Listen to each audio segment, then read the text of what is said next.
What's up, real ones? Welcome to Let's View It. Thank you for clicking on my video for the first time or again. And this time I'm going to be covering a very heavy, tragic, sad story. So, first thing out the gate, let me say RIP to Austin Metcalf and my heart and prayers to his family and his parents. Because losing a child before you go is the worst thing anybody will have to deal with. It's the worst thing. And anybody that has to deal with that or has lost a kid, I'm not sure how they go on. I'm not sure how they motivate themselves to keep going every day. So my heart really goes out to the parents.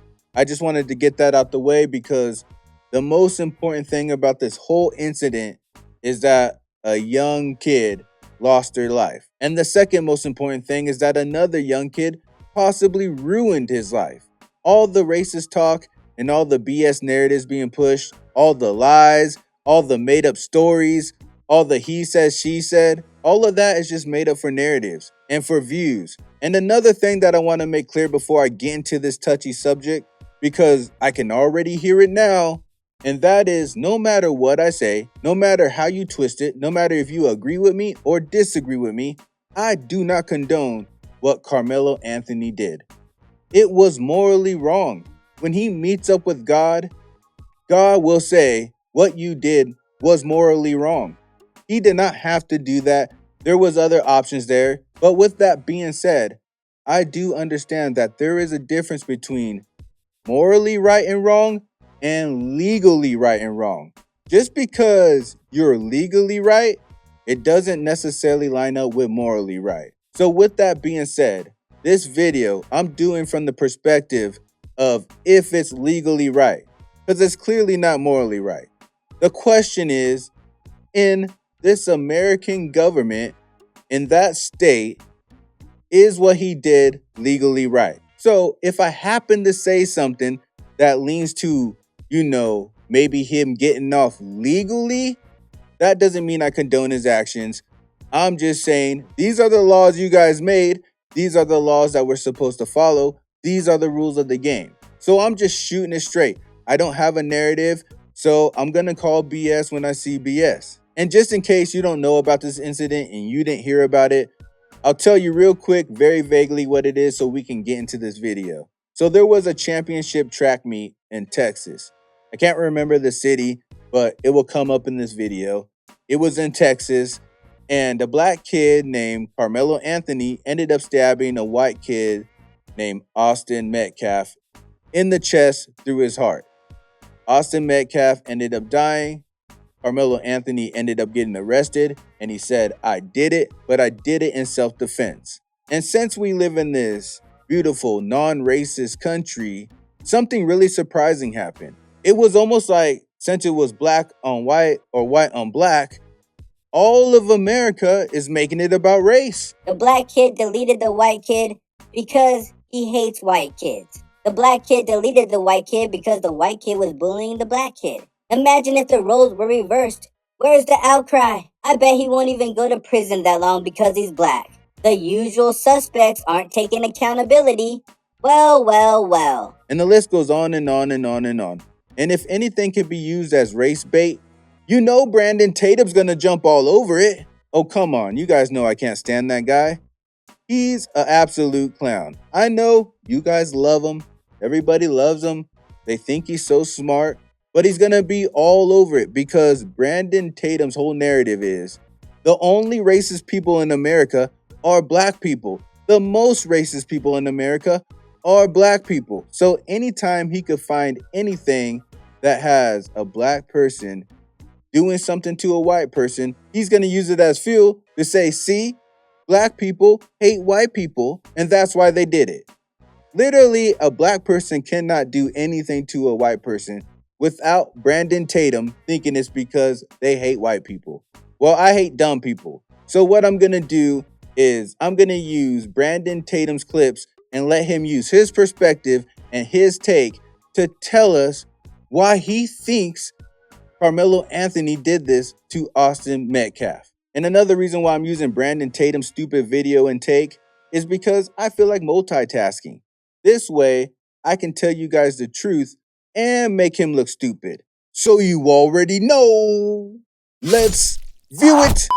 I honestly believe it is racial.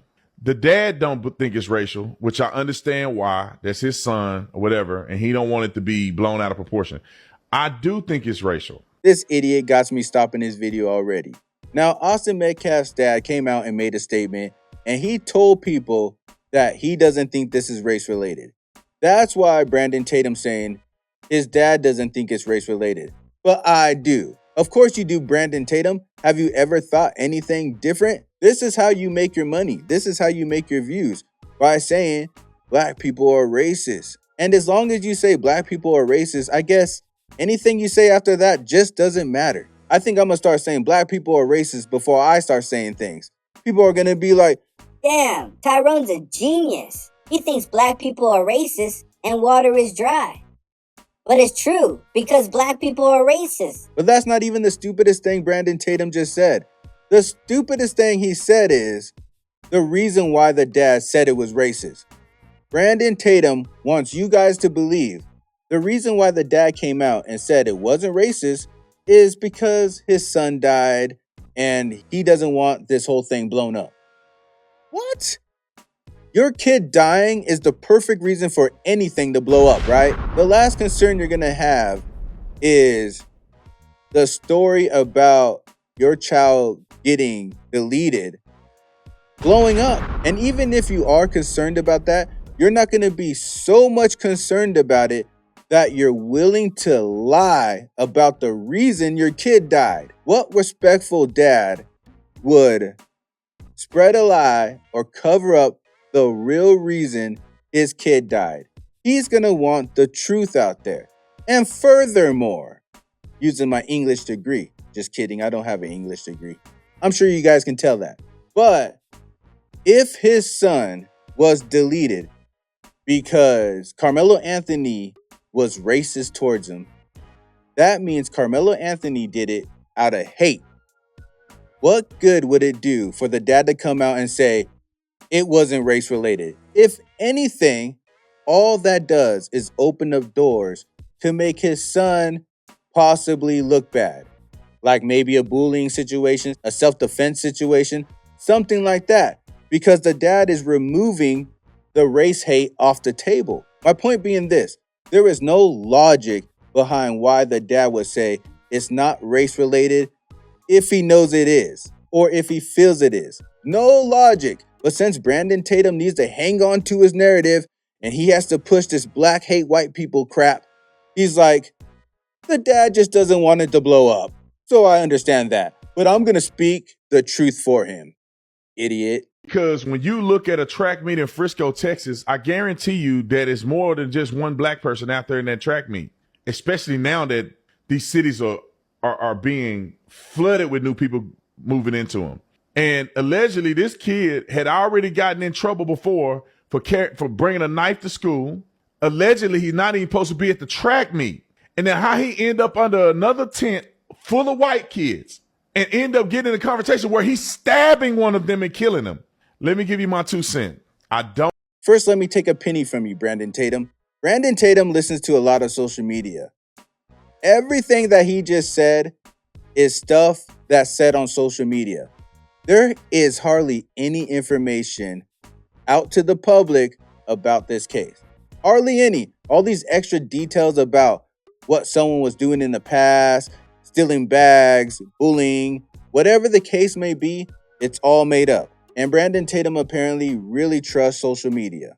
Now that I took that penny from you, you can only give us 1 cent. Go ahead, Brandon. Know for a fact if this was race, but I do know how, generically speaking, young black men grow up with this sense of animosity towards white people. I'm sorry if it seems like I'm pausing it a lot, but this dude says something stupid like every other sentence.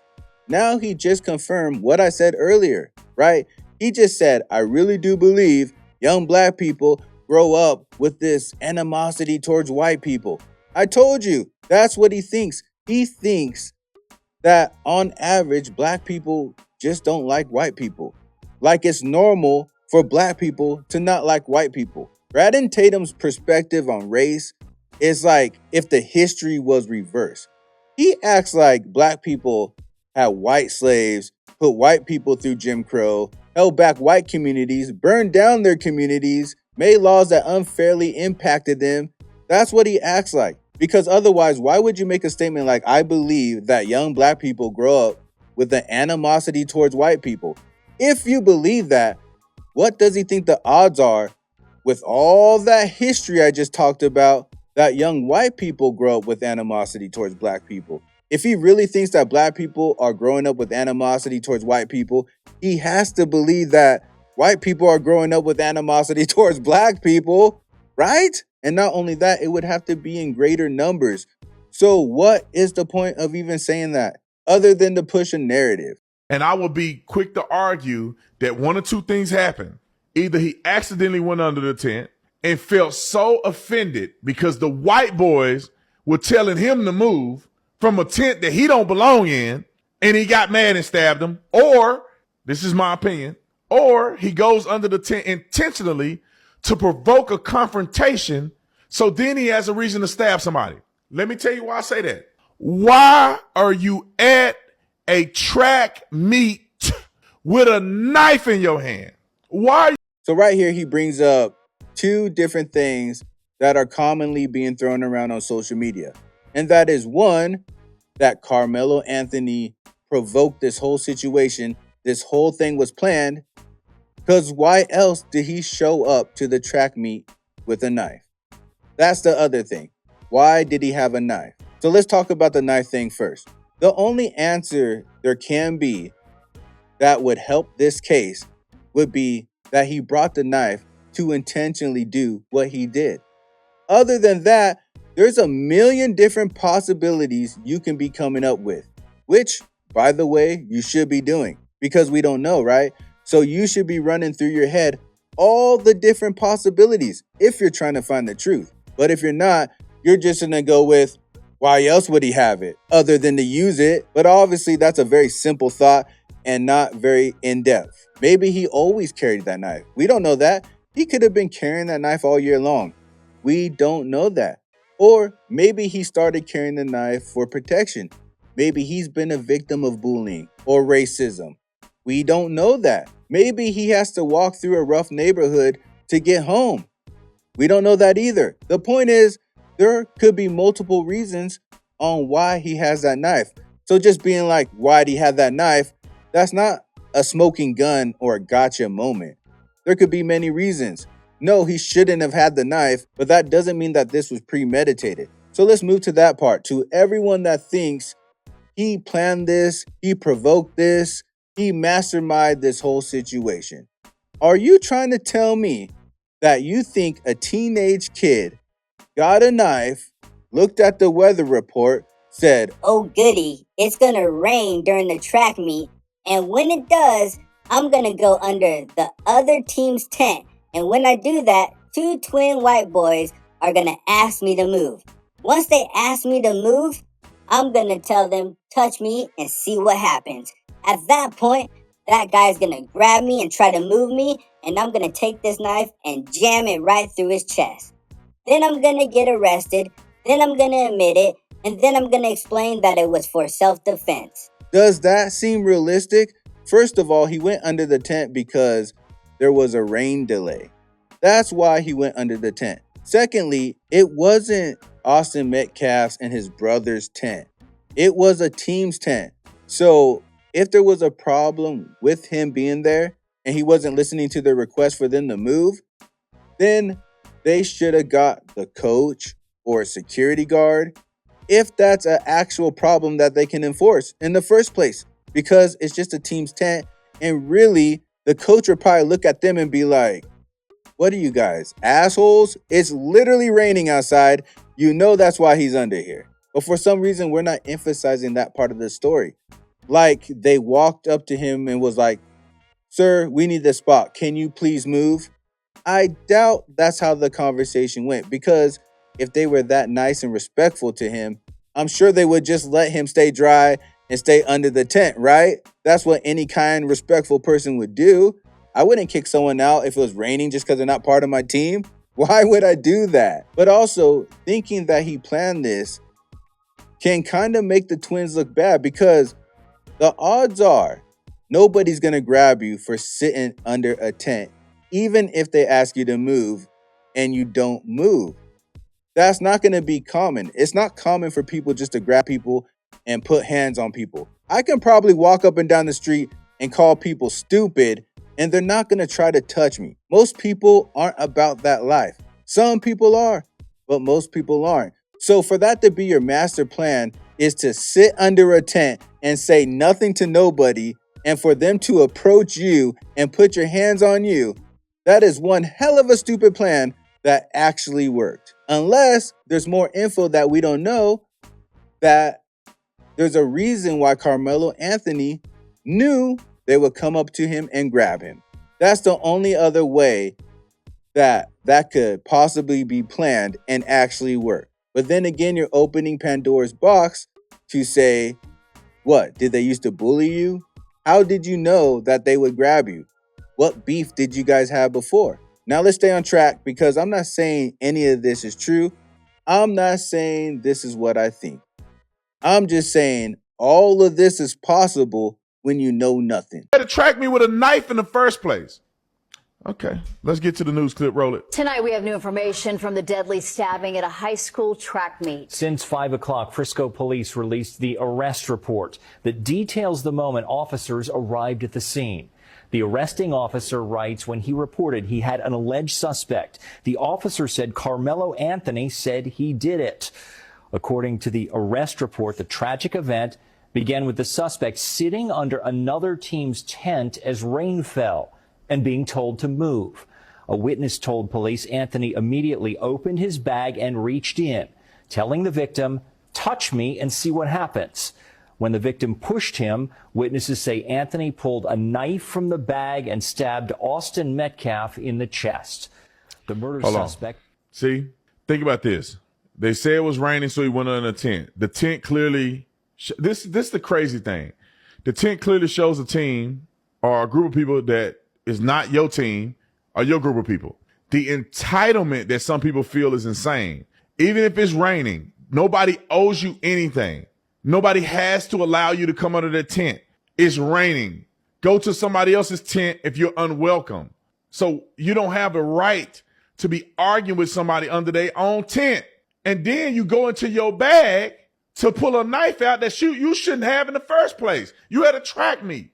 Touch me and see. Brandon Tatum thinks that if he emphasizes stuff like this, what he is saying is important. He literally tried to make it seem like it was a big deal because Karmelo Anthony wanted to sit under another team's tent while it was raining.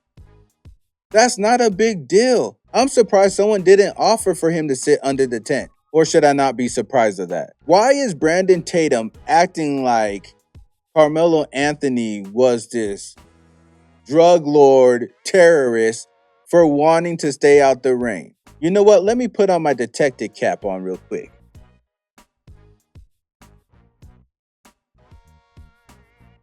I know, it looks a lot like my sarcastic hat, but trust me, it's my detective hat. Now, tones and context matter, right? How you ask somebody what you are saying. Now, you could come up to somebody and be like, "Hey, yo, I need that spot. Do you mind moving over a little bit or going somewhere else? I'm sorry, but it is what it is." Or you can be like, "Hey, what are you doing under our tent? Get the fuck out of here. You don't belong here." Same request, different message. And the reason why I'm bringing that up is because you're going to respond to the message you get, right? So if they came up to him and they were polite and respectful, it wouldn't make sense for him to be like, "Touch me and see what happens." And then for them to touch him, they would be confused like, "What the hell? I just asked if you mind if you could leave. I'm sorry. It's not my fault you don't have a tent.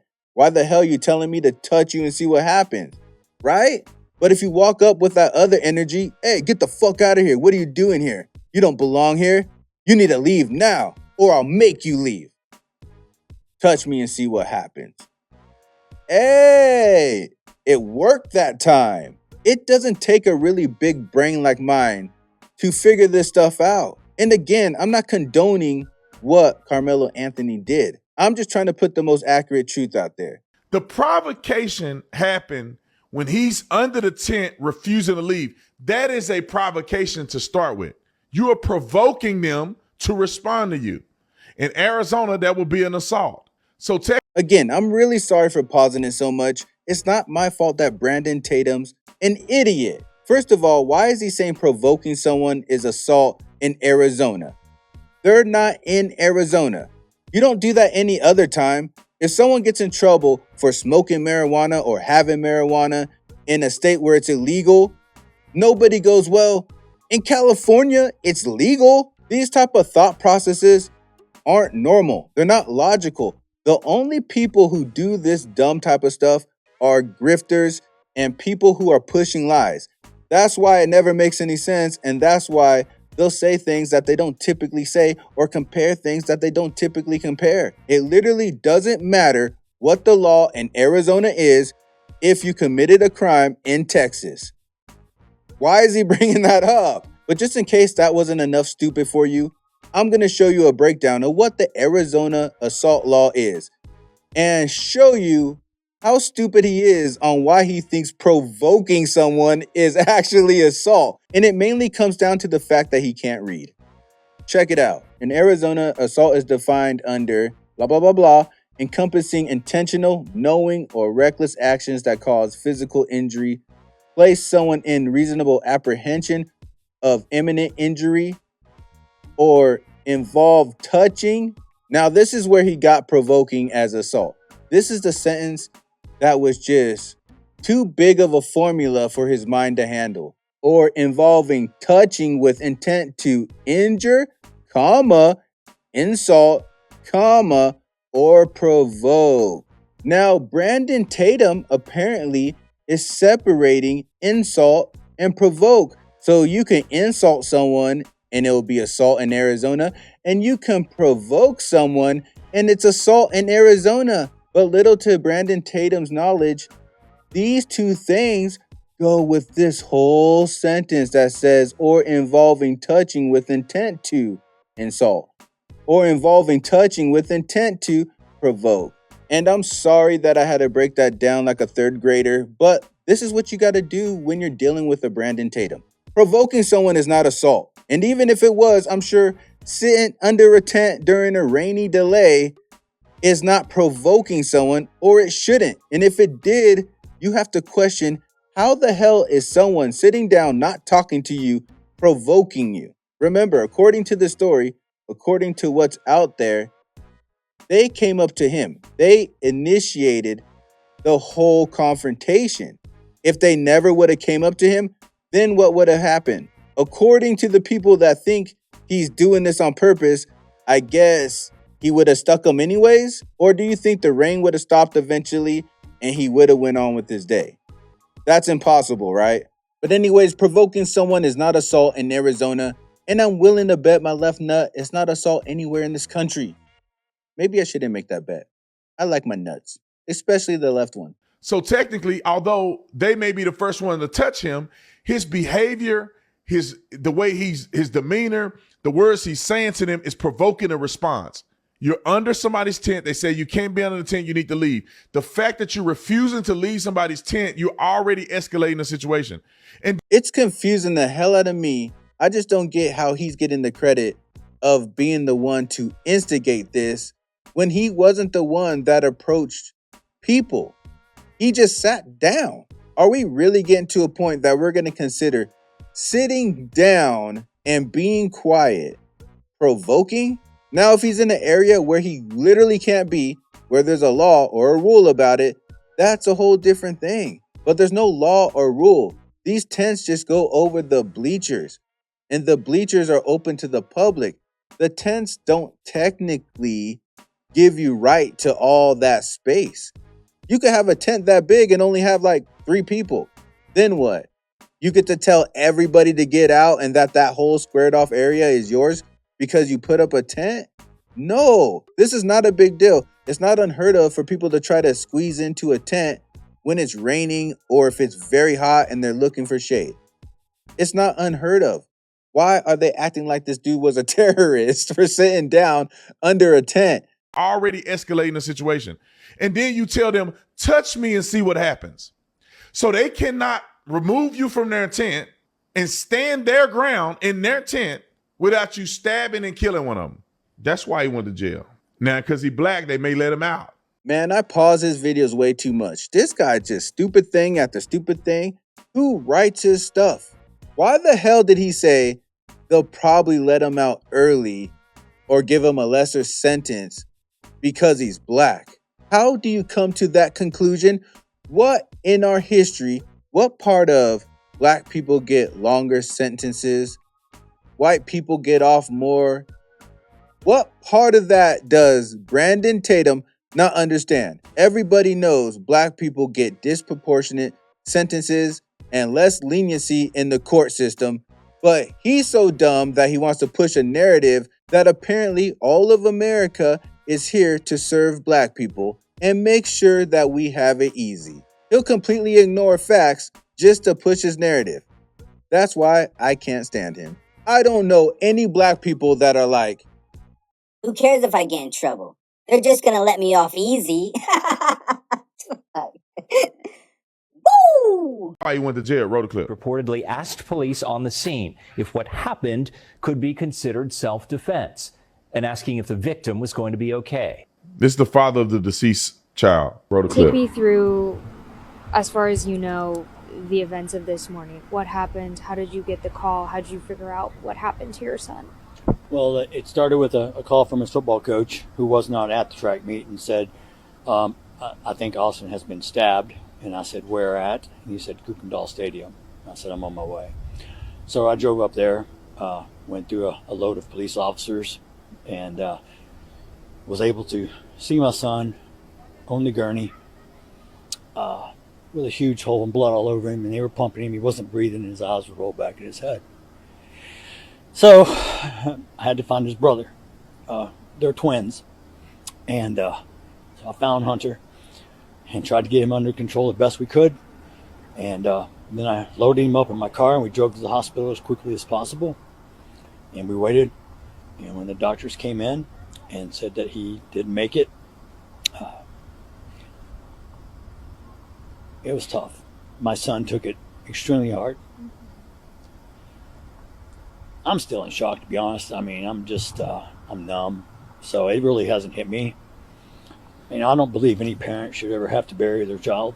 And I pray that, maybe there's changes made as far as security or things like that. And maybe we can learn from this and try to turn a tragedy into something positive to make sure it doesn't happen to anyone else's child.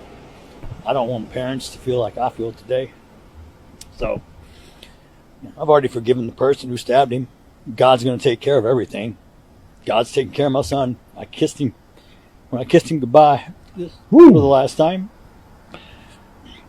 I told him it's not goodbye, it's see you later. So I just have to trust in God and my faith to pull us through. I don't understand his plan. We're all subject to trial and tribulations. so that was Austin Metcalf's dad. Listening to him is very heartbreaking, but it's also kind of crazy. How is he more level-headed than everybody else on the outside? How is everybody else so filled with hate and race, yet he's level-headed and he's the one that lost a son? Shame on us. I'm saying he don't believe this is a racial matter. Roll a clip. I think a lot of people at home are saying, wait a second, how does this happen? He goes to a track meet on Wednesday and is murdered. What happened? I wish I had all the answers. The answer is my son is gone and he'll never come home again. I want to clarify something right off the start because I've already heard some rumors and gossip. This was not a race thing. And this is not a political thing. Please do not comment if you do not know what happened. Do not turn this into a racial thing. It was not. Do not politicize this. It's not. This is a human being thing. This person made a bad choice and it affected both his family and my family forever. It's a very unfortunate thing, but I know exactly what was happening. His brother was there who tried to save him and he died in his arms. So if you weren't there, please don't spread rumors. His twin brother Hunter was there, and as we pointed out at the top of this, his twin brother tried to save him, couldn't save him, and Austin died in his arms. He spent the last moments of his life in his brother's arms as he went to meet God. But what did Hunter tell you happened? Well, the track meet was being delayed. Each individual high schools had like their own little tents to go sit under, and they were sitting under the Memorial High School tent. Mm-hmm. The individual was saying some words, and they turned to him and said, "Who are you?" And he said, "I'm Mello." And he said, and he had a Centennial track sweat on. He said, "Hey, man, you're in the wrong spot. You need to go sit with your team." Words were then exchanged. I'm not going to get into the exact details. I know what my son told me, but they asked him to move. And when Austin grabbed his backpack to move, take it, he stabbed him in the chest and killed him. Oh, my gosh. You know, we're seeing a picture of Austin on the screen right beside you. Just a that's his last high school. Just an incredibly handsome fellow. We know that he was college bound. He had a 4.0 grade point average, MVP of his football team. What else do you want the nation to know about him? He was becoming a great man. He had leadership capabilities, loyalty, compassion, love. He lit up the room everywhere he went. He's loved. Last night there was a vigil, very impromptu vigil at our church, Hope Fellowship. Over 1,700 people plus showed up. So right there was the audio of Austin Metcalf's dad saying, it's not a race thing, and also telling everybody, like I said earlier, to stop making up lies. If you weren't there, then don't make up anything because you don't know. And Brandon Tatum listens to those lies. That's what he does. All the stuff he added that wasn't on these audio clips or news clips, he got from social media. He doesn't have special access to detective work or something. So every time he was saying allegedly this, allegedly that, he's talking about social media said. So Brandon Tatum is literally going against two of the dad's wishes. One, he's telling you it's not a race thing. And Tatum's like, I think it is, and I'm going to tell you why. And two, he's asking that you don't tell lies if you weren't there. And here's Tatum, believing the lies and even helping spread them out with his millions and millions of subscribers that all want to hear him say black people are racist. You know the ironic thing? Brandon Tatum doesn't find anything racist in reverse. Trayvon Martin, not racial. George Floyd, not racial. Rodney King, not racial.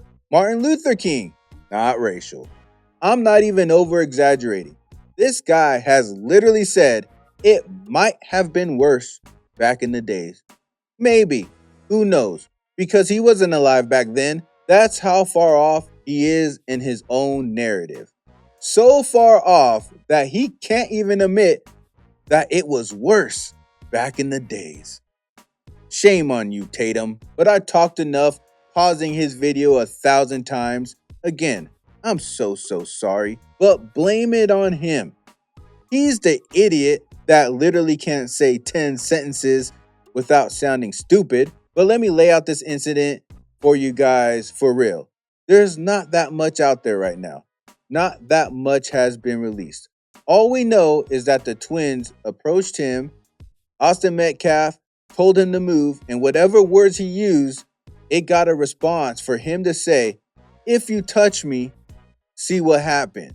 Then he went to touch him, he got stabbed, and he died. Karmelo Anthony admitted that he did it, but he said it was in self-defense. That's all we know. Everything else you're hearing is just made up. But please, comment below. Tell me what you think. Do you agree how we deal with this type of stuff on the outside? Do you think that this was premeditated? Or do you think this was self-defense? Or are you like me? I think they were both in the wrong. Obviously, Karmelo Anthony was more in the wrong, but they both made bad choices. they shouldn't have approached him like they did. I'm not going to believe that they were respectful to him. I don't believe that. Otherwise, his response wouldn't make sense. So the twins could have been the bigger people and more respectful and let him stay there or ask them to move more nicer. But also, Carmelo Anthony should have never did what he did. But let's take this as a lesson. It's not worth approaching everybody and touching people because you don't know how they'll respond. You don't know. Life is too precious, it's too fragile, and it's too short. Make smarter decisions. Keep yourself safe as possible. But whether or not you take my advice, I'm still gonna need you to hit that bell like the hunchback. Also click that hit checker button and sub ride with me. And I'll see you on the next trip. Day and night. Keep it real. Keep it real. Keep it real. All my life. Keep it real.